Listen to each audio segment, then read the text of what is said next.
So ito, tingnan na lang po ninyo dito sa video ito dahil i-actual ko to sa pagsukat. Ito po ay kasya sa D5 at D6.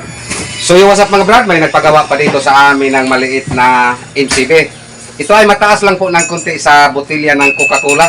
At sa mga magtanong kung ano po ang sukat nito, ipapakita ko lang sa video ang sukat nito na dahil po ay hindi po ako marunong mag-drawing.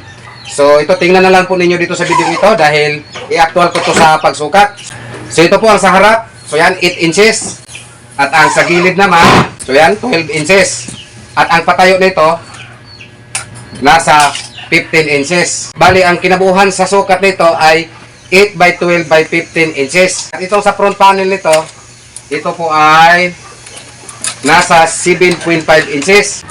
Ang speaker board nito, ito po ay 8 by 8 inches. Itong box na to ay para po to sa D5.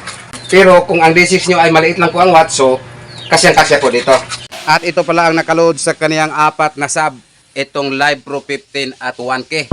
Ito naman kaniyang mid, ayan po ay PE 1250 Crown po ang brand. At ito naman kaniyang high, ito po ay BCS 450 Broadway po ang brand. At ito lang po ang gagamitin ko sa pag-sound test. Itong aking Sakura 77. MCB At ito sound test namin mga the brad, best. pahinaan lang po ito namin. Baka bumigay po yung aming ampli.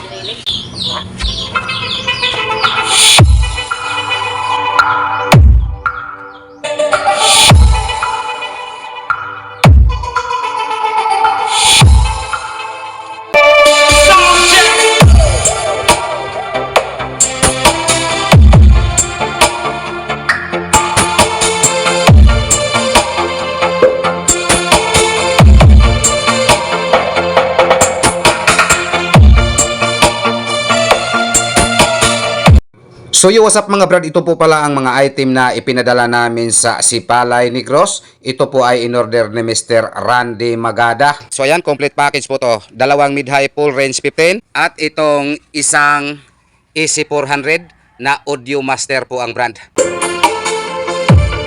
So ayan po ang nakaload nito. Ito po ay GH157 Crown po ang brand, ang kaniyang mid. At ito naman kaniyang unit, ito po ay BCS 450 Broadway po ang brand.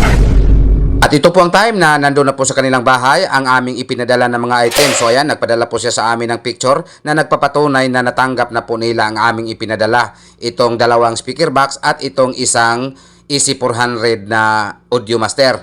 At nung time na nag-sound test po siya, kinakabahan po si Mr. Customer nang dahil ayaw daw gumana yung fans sa kanyang EC400. Kaya nag-chat po siya agad sa akin. At nireplyan ko lang siya na huwag po kayo mag-alala sir dahil umaandar po yun kapag umiinit na po yung inyong power amp. So ayan, galing sa harap, naka-straight po ng 4 inches at naka-slide po papunta sa pinakalikod. So yo, what's up mga brad, so update ko rin yung nag-order nito.